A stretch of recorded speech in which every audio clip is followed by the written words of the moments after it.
Our spiritual yearning is actually our intuition of another reality, or a real reality, I should say. The yearning itself arises because that greater reality is already starting to assert itself upon our egoic state of consciousness. We don't even really feel a spiritual yearning until the infinite is already starting to assert itself, until it's already to some degree starting to arise in our consciousness. The first indication that the infinite is starting to arise in our consciousness is our yearning for the infinite.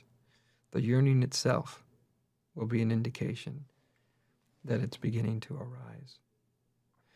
And so there's no quick way to deal with this. There's no way to just sidestep the fear. As I said, at some point, you will be ready and you will face it. And you will, whatever it seems to be threatening you with, you will not turn away until it really can't threaten you with anything. Which doesn't mean that you're not scared, it just means you don't turn away. If you don't turn away, then the fear itself you just move through it, it just can pop. Like a bubble pops, like a dream pops when you wake up in the middle of the night and you realize, oh, I've been dreaming, I've been dreaming, I've been dreaming. And until we're ready, then we will have that sort of instinctual contraction from the fear. Sometimes people say, I can't help it. The contraction away from the infinite happens so instantaneously that I can't really stop it. Well, maybe it's, apparently you're just not ready when that happens. That's okay. Relax with that. Relax with it. Relax in the certain knowledge that when you're ready, you will simply let go. And if you're not ready, you can try every trick in the book, and you won't be letting go. So a kind of readiness is key here. It's a kind of readiness that allows you to just turn inwardly and encounter and face that fierce kind of edge that can arise in your experience where you feel a kind of fear that's just unreasonable kind of fear because, again, nothing's happening, right? Nothing's actually happening in your external world. But on the inner world, if I may speak using those terms at all, a whole lot can be happening. We can actually be in the process of transitioning from one state of being to another state of being. It's like, what does a caterpillar know about being a butterfly? Well, it doesn't know anything about being a butterfly. A caterpillar may transform into a butterfly, but a caterpillar really knows nothing about the life of a butterfly. The only way it can know about the life of a butterfly is to let go, enter a cocoon, let go, and become one, and then emerge and become one and be one.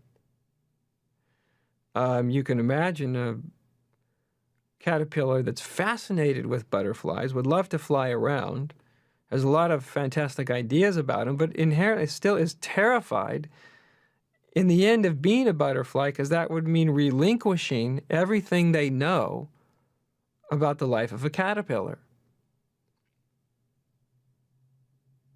So these kind of inward transitions do come to us. They are trying to occur.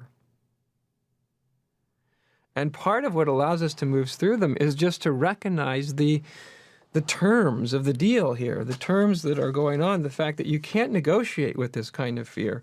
You can't make it all go away and then let go into the infinite. You let go right in the middle of it.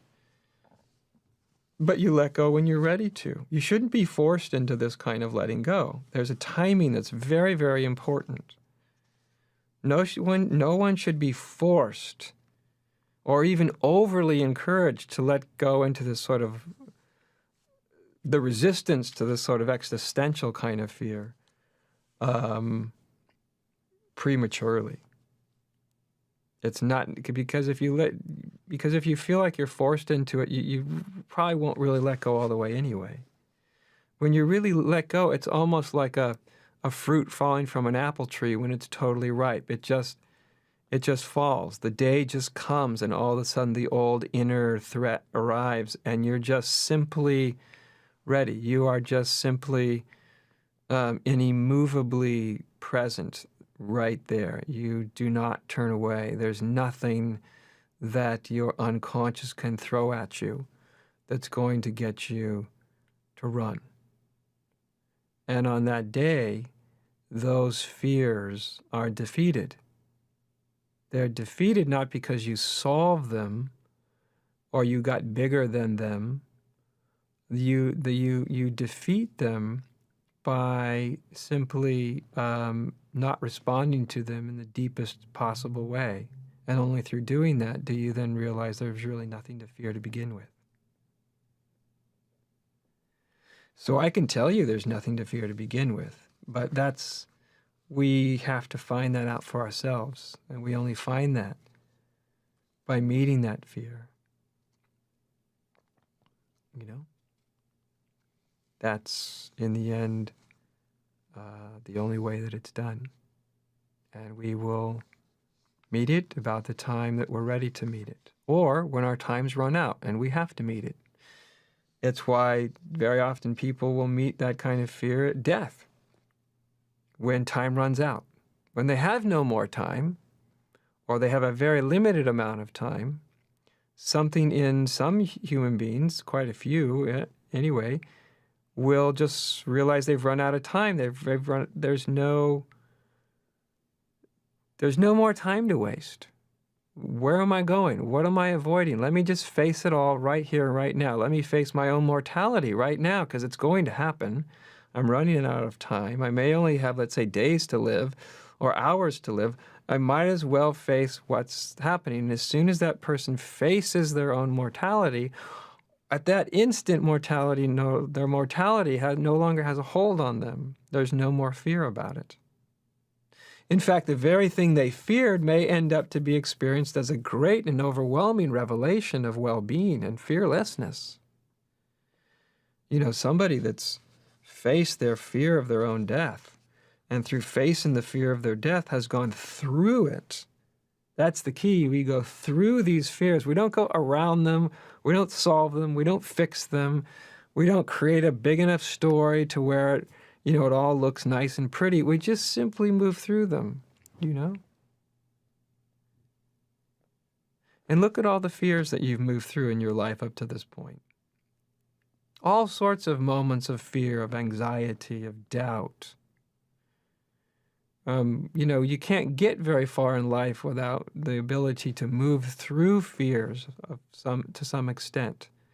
The new job interview, asking someone on a date. The list is just endless of those moments that create fear, much less the big moments.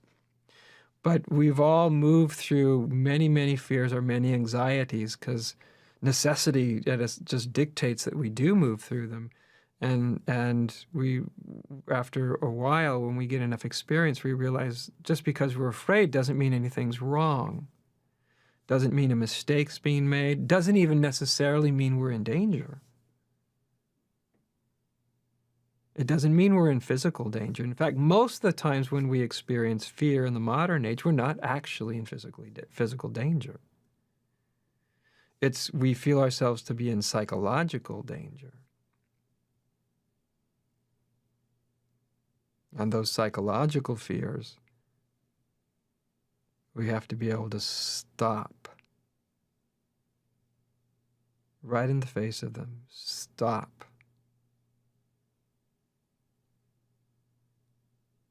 And just be still.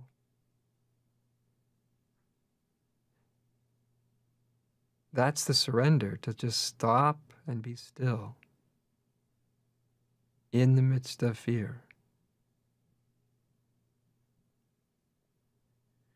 Because in the end, that's the one gesture that fear can't overcome. If you just stop. And I don't mean be still like you're holding on and really trying to be still. I mean a still, the kind of still when you let go, when you relinquish your positionality, your fixed way of being, when you just let go. And I've had hundreds of people over the years ask me, how do I let go? How do I let go? As if there's a how, as if it's like a recipe. Well, you do this and you do this and you do this and then you let go. That's not really how it happens. We let go. Depends on how unconscious we are. If we're really unconscious, the only time we really let go is when it just becomes overwhelmingly painful to hold on. When we feel desperate enough and the holding on is painful enough, then we let go. That's when we're in a pretty unconscious state. We've all been there. Then there's a kind of letting go where we just know the situation requires it. We may or may not like it, but we just, through a kind of understanding or a kind of wisdom, we just know the situation calls for it. And we can let go in those sort of situations.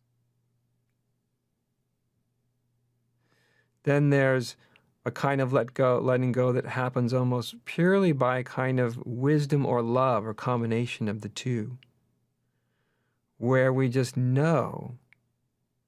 Wisdom tells us the only intelligent response, the only response that the universe is looking for is just for me to let go. And it's also a kind of love, because love will also get us to let go.